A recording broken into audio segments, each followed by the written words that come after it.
Now let's talk about gravity and how by making some simple adjustments may give you some significant temporary relief in your symptoms. When you are upright and standing, the effect of gravity is pulling those pelvic organs down. So, like here's the pelvis, and the effect of gravity is pulling you towards the center of the earth. But if you change the position of the pelvis, the effect of gravity is changed, okay? So if you tilt your pelvis forward, that gravity, there's still some gravity there, but it's not as much. Or if you lie down, like you're in this position, we'll use our Barbie here, she's in this position. This is called a gravity neutral position. So gravity doesn't have that pulling down effect. And then even if you invert your pelvis, so putting your feet above your heart, that actually puts the pelvic floor muscles on slack, and the pelvic organs are able to kind of reposition down in the pelvic cavity. Now we're going to go over some different positions because I really want you to understand how gravity is playing a role and how we can use it to our advantage. So in this position, I'm lying down. The effect of gravity is pulling down this way. So here's the pelvis, and the pelvis is tilted, right? It's lying on its back. The effect of gravity, instead of being pulled there towards the feet, is being pulled backwards towards the tailbone. So you can see that bladder is being pulled this direction, the uterus and the rectum, the same thing. Okay, so now we flip-flopped. So instead of lying on my back, I'm lying on my stomach. And now gravity is pulling down this direction. And similar thing, we've tilted now the pelvis. So instead of the pelvis lying on its back, now it's on its stomach, just like this. Woo! And the effect of gravity is pulling those pelvic organs now down towards the pubic bone instead of towards the feet. Now we're actually using gravity to help us. So this is an inverted position, and if you get up, you can put a couple pillows under your hips, or if you have a wedge, just something to elevate that pelvis above your heart.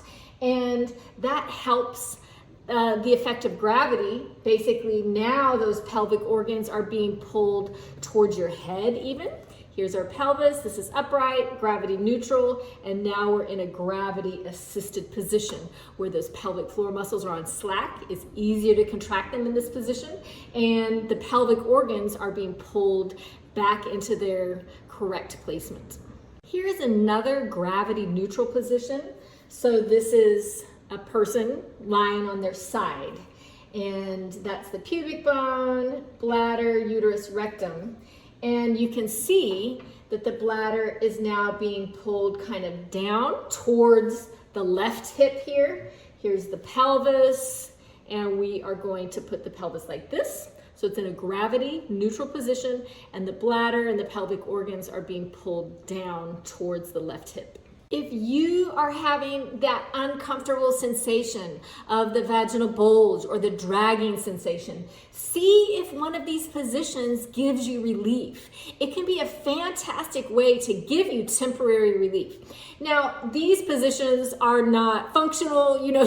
You're not going to be able to live life in these positions, but they are options when you're having symptoms. Try these positions, see if it gives you some relief. In addition to helping kind of reposition your pelvic organs and get them in a more comfortable spot, this can also be really effective for the pelvic floor muscles to give them a break. Because when they're in an upright position all day long, they're having to counteract those forces of gravity and intra-abdominal pressure and whatever activities that we're doing. By putting the pelvic floor muscles in a gravity neutral, either on your back, on your stomach, on your side, or a gravity assisted position, that can also give your pelvic floor muscles a break. And they may need a break if they're weak. And giving muscles a break can actually help them to be able to function more effectively. You can also use gravity and positioning to help effectively empty your bladder. So people with prolapse, especially anterior vaginal wall prolapse, where that bladder is starting to collapse or drop into the vaginal canal. They may find that they have a difficult time emptying their bladder. It may be a weaker urine stream. You may think that your bladder is empty and you stand up and you have leaking afterwards. You may even find that you're having frequent urinary tract infections. By using positioning, we can help to empty the bladder more effectively. So imagine that this is your bladder and it's full of urine, and this is the canal, the urethral canal where urine exits.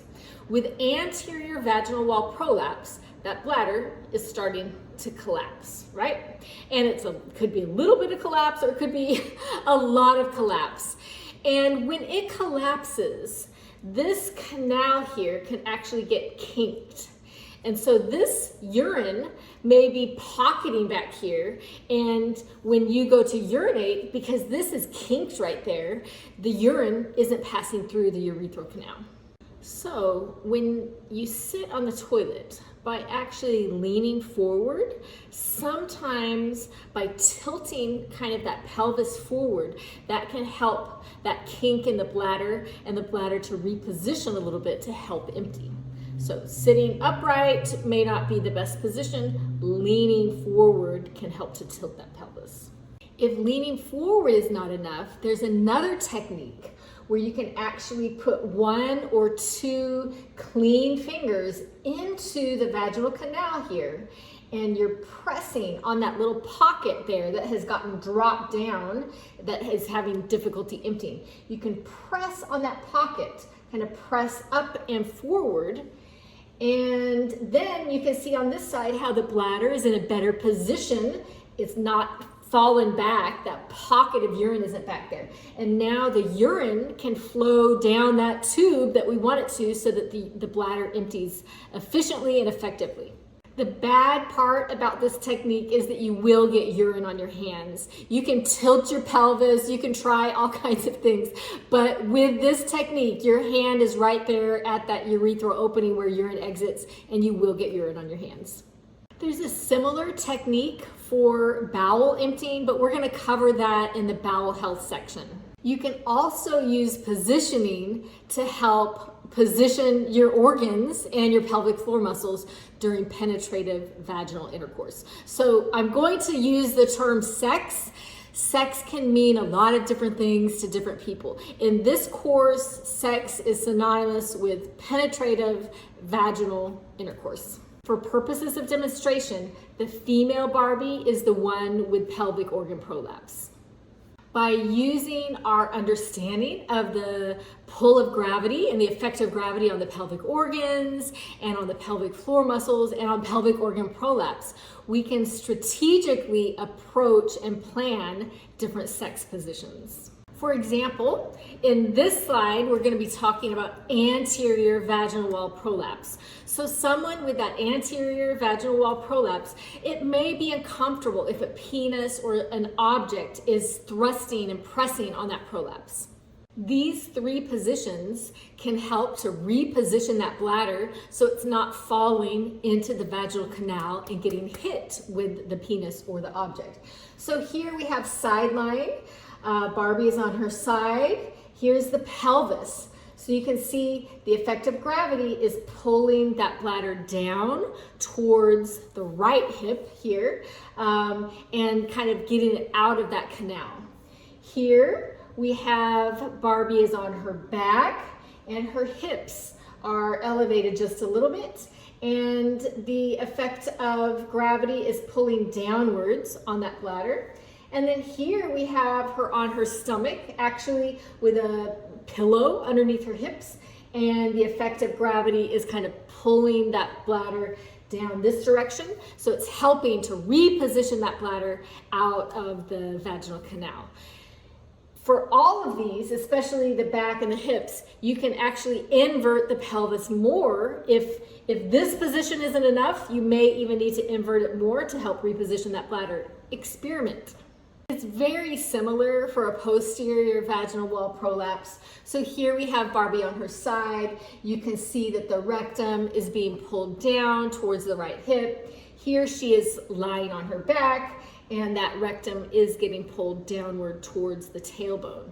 Again, with this position, if it's still uncomfortable and it feels like irritation or friction, try inverting that pelvis a little bit to see if by repositioning the organs even more, if that helps. And then for an apical prolapse, where that uterus is starting to drop down, really inversion is very helpful here. So this is a significantly inverted position. She is like on an exercise ball and he is entering her vaginal canal from behind, but you can see how the pelvis is tilted and gravity is really helping to pull that uterus down towards the head.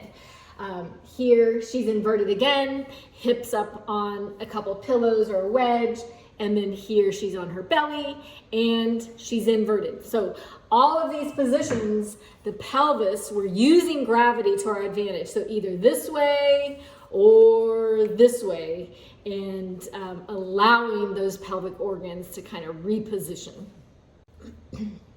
Some positions like doggy style or missionary, where her legs are up, that can actually cause a little bit more pressure on the cervix, especially if it's lower, and that can be uncomfortable. Here we have where she's on top.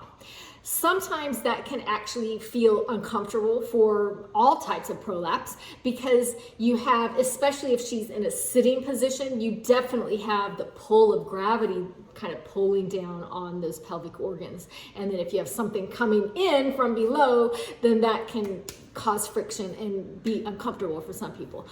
On the other hand, some people prefer her being on top there because it's easier for her to control the depth and the speed. So just understanding what works for you and what doesn't. And if one position doesn't work for you, try another position. Don't give up. There's plenty of options out there. Support may also make a difference for some people. So if you like this position, but it's not comfortable because you feel kind of exposed and unsupported, try a position where you have support. So that can be over a bed, that can be a ball underneath, that can be a lot of different things, but just be creative and experiment and know that support can play a role. Something else to consider when you're choosing your positions is clitoral stimulation. So most female bodies need clitoral stimulation in order to have an orgasm. Simply putting a penis or putting an object into the vaginal canal is not enough for most female bodies to have an orgasm. The clitoris is an amazing structure. Most of it you can't see or feel, but there's a little part of it. If you remember when we went back over the external anatomy, the clitoris is right here above the urethra, and it has this little hood over it. Remember, like if we had a hoodie on to help protect it. But that's the glans clitoris, and that's the structure right there that most people find to be effective to have an orgasm. So the key will be finding a position that feels good for you with prolapse, but that also, if you need it, gives you clitoral stimulation so that you're able to have an orgasm. This is one of my favorite positions here. So she is on her stomach and her hips are up on a couple pillows. He is entering her vaginal canal from behind. So her pelvis is in that inverted position. The organs are out of the way, but she has something on the front to give her some stimulation. So it could be a vibrator. It could be a hand. It could be a rolled up towel that she's frictioning against. There's a lot of different ways that this could be accomplished, but I think keeping both of those elements in mind, positioning for prolapse, but also clitoral stimulation, is important. By no means are the suggestions and ideas that I've provided here all inclusive. There's certainly many other variations and options out there. The ultimate point here is that I want you to understand how gravity may affect sex and penetration, and how you can experiment to find what works best for you and what works best for your partner. If positioning is not enough, some people find that this device called O-nut can help, because basically it can help with how deep the penis or the object goes. The O-nut is a non-compressive, stretchy, flexible ring that slides onto the penis and slides to the base of the penis. It basically acts as kind of a bumper there at the base of the penis. So when the penis inserts, that O-nut is providing a little bumper so the penis isn't going as deep. It comes with a set of 4 rings, and that you can use 1, 2, 3, or 4, and they interlock. And so depending on what you need, you can play around and experiment with it. Demonstration time. All right, so we have a pretend penis and we have our O-nuts rings. So I'm using coconut oil, and basically I'm going to put quite a bit of lubricant on here and then slide it on. See, even with that amount, I'm really having to work it. So slide it onto the base of the penis. So that's 1. Now let's say that still you felt like you were having pain with deep penetration and you want to try another. All right, let's try the other. Slide it on and it just locks right there onto the base of the penis. So now we have 2 rings. All right, let's do the 3rd ring. So more lubricant, slide it on, lock it onto that other one, and it just kind of attaches there at the base really easily and nicely. And why not use the 4th one, right? So let's use some more lubricant. And now we have 4 rings on here. And when that penis now goes to insert, it is a bumper, right? So it's not going to be able to go as deep, and so deep penetration is uncomfortable. This is a fantastic option that can feel really good for you and your partner. The most important thing to take away from all the different information that we're sharing here is that sex can still feel good for everyone. It doesn't have to hurt. If something hurts, talk to your partner, adjust the position, adjust the speed, adjust the depth. There's a lot of different ways that you can modify and experiment until you find what works for you.